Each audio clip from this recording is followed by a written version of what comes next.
कब होने जा रही है most awaited Japanese anime series release. Hello दोस्तों, मैं हूं निशी तन्वर बॉलीग्रैड स्टूडियो से और आप सभी का स्वागत है हमारे यूट्यूब चैनल पर। क्या आप लोग जापानीज एनिमे सीरीज के फैन हैं?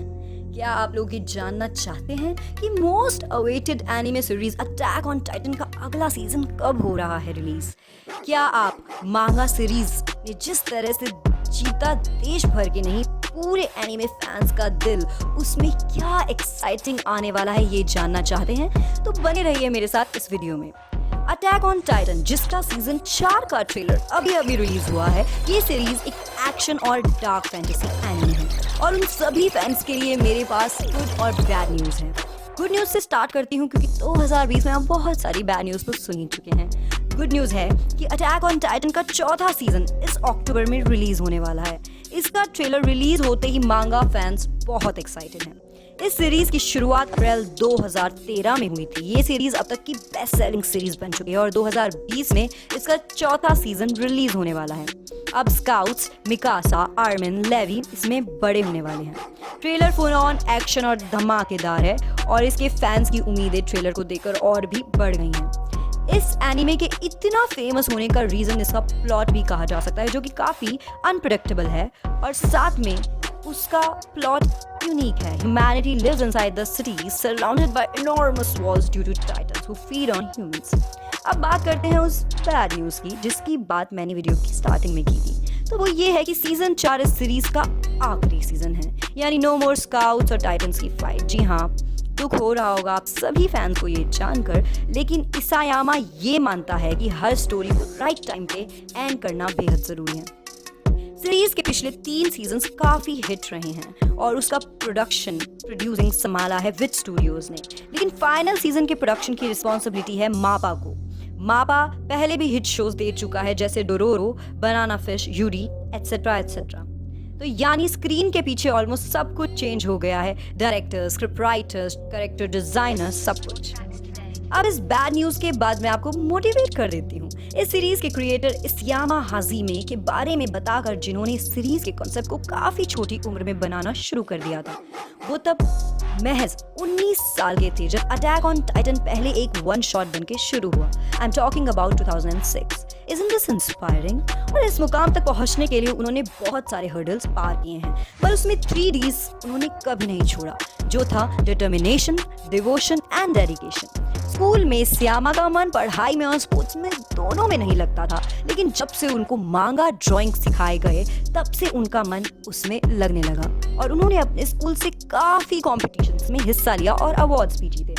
एक इंटरव्यू में इसायामा ने ये भी बताया है कि उनके ड्राइंग्स और मांगा के प्रति उनकी रुचि को उन्होंने अपने घर वालों से छुपा कर रखा था और जब उनके डैड ने उनकी ड्राइंग्स देखी थी तो उनके डैड ने उन्हें डिस्करेज किया और बोला कि तुम कभी बड़े मांगा आर्टिस्ट नहीं बन सकते हो।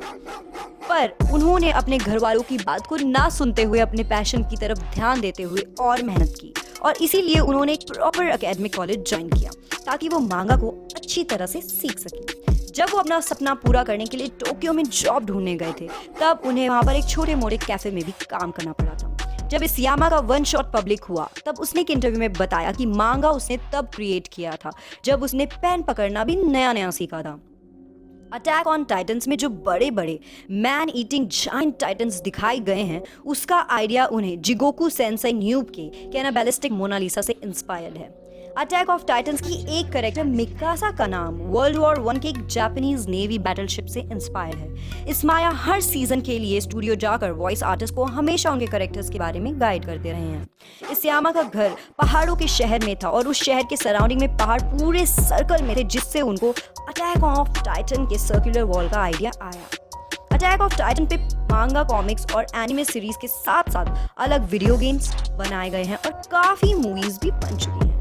इसायामा ने अपने सीरीज के बहुत से टाइटन शिफ्टर्स को अलग अलग UFC, WWE के स्टार से मॉडल किया है, जैसे कि Brock Lesnar, imperial Japan army general, और इसमें एक टाइटन तो खुद इसायामा की लुक्स पर बेस्ड है। अब क्योंकि ये series best selling manga series है from all the time with 100 million copies in circulation as of December 2019, तो ये एक इनक्रेडिबल जर्नी है इसायामा की। इसियामा सिर्फ महज 19 साल के थे जब उनकी स्टोरी को रिजेक्ट कर दिया गया था, क्योंकि लोगों को लगा था, पब्लिकेशंस को लगा था कि उनकी ड्राइंग्स काफ़ी पुअर हैं। लेकिन फाइनली कोडांशा ने इंटरेस्ट दिखाया और उनकी कॉमिक्स को पब्लिश किया, और उसके बाद these comics became famous like anything and spreaded like a fire in the forest. Isayama को अपना पहला प्राइज भी महज 19 साल की उम्र में ही मिला था, और वो भी कोई आम नहीं, magazine grand prix fine work award. लेकिन इस सीरीज की अवार्ड जर्नी यहीं पर खत्म नहीं होती। उसके बाद उनको काफ़ी अवार्ड्स मिले, including Tokyo anime awards, new type anime award और भी बहुत सारे अवार्ड्स। जहां इस सीरीज को पूरी दुनिया से बहुत प्यार मिल रहा था, वहीं 2015 में चाइना ने इस सीरीज को बैन कर दिया था, क्योंकि चाइना का मानना था this series includes scenes of violence, pornography and terrorism and crimes. Crunchyroll ने तो इस शो को top 25 best anime series of 2010 की लिस्ट में भी रखा था। अटैक ऑन टाइटंस मांगा की 2016 में 6.5 मिलियन कॉपी सेल हुई थी, जी हाँ, और 2018 में 71 million. It is also known as the 4th most popular title in Japan. क्या आप लोगों को कि ये सीरीज शो बनने से पहले कॉमिक बुक कलेक्शन थी? जी हाँ, और इसकी पॉपुलैरिटी को देखते हुए इसियामा ने डिसाइड किया कि मांगा को एनीमे में कन्वर्ट कर दिया जाएगा। इसके चलते 2013 में ही launch the anime of it, and the amazing part was it became the only anime जिसको IMDb में फर्स्ट एपिसोड में 10 आउट ऑफ 10 रेटिंग दी गई। सीजन 3 की तरह ही इस सीजन के भी 2 पार्ट्स होंगे। पार्ट 1 में 10 एपिसोड और पार्ट 2 में 12 एपिसोड होंगे। इस सीरीज में बहुत सारे नए कैरेक्टर्स भी इंट्रोड्यूस किए गए हैं, जो कि ऑडियंस को बेहद पसंद भी आएंगे। इसियामा ने हाल ही में एक इंटरव्यू में बताया है कि उन्हें गेम ऑफ थ्रोन्स बहुत ज़्यादा पसंद आया, और चैप्टर 96 के बहुत सारे कैरेक्टर्स गेम ऑफ थ्रोन्स से इंस्पायर्ड हैं। ट्रेलर से तो it seems like this is an all out war. Series based तो ह्यूमैनिटीज फाइट फॉर सर्वाइवल पर है, लेकिन there is a lot more that goes into it. This is the right saying, with great power comes lots of merchandise. अब रावण को ही देख लीजिए India में, और उसी तरह से जापानीज स्टोर्स भी अटैक ऑफ टाइटन मर्चेंटाइज से भरे हुए हैं। परफ्यूम तक तो ठीक था, लेकिन उसके पिलो भी अटैक ऑफ टाइटन के आ रहे हैं। Now we know why Japan is so unique. अब क्वेश्चन आता है कि क्या टाइटन्स रियल में है? कौन है ये, और ये एग्जिस्ट करते भी हैं या नहीं, या कभी एग्जिस्ट किया भी था या नहीं? मैं आपको बताती हूँ। बेसिकली टाइटन्स ग्रीक माइथोलॉजी के डाइटीज माने जाते हैं, who preceded Olympians. Titans are said to be the children of Gaia and Uranus. बहुत से लोग इनकी एग्जिस्टेंस पे बिलीव करते हैं और बहुत से लोग नहीं करते हैं, but according to Greek mythology they existed. अब ये तो वही बात है ना कि भगवान है नहीं है।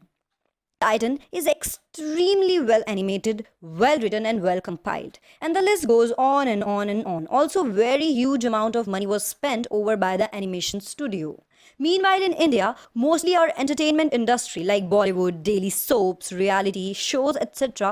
plot बहुत ही repetitive हो चुका है. Having only some good story once in a blue moon, in everything you can see it is just a copy of something. Anime do extremely well with the story like here. Titans will have an opportunity to explore why he became the armored titan and betrayed his friends.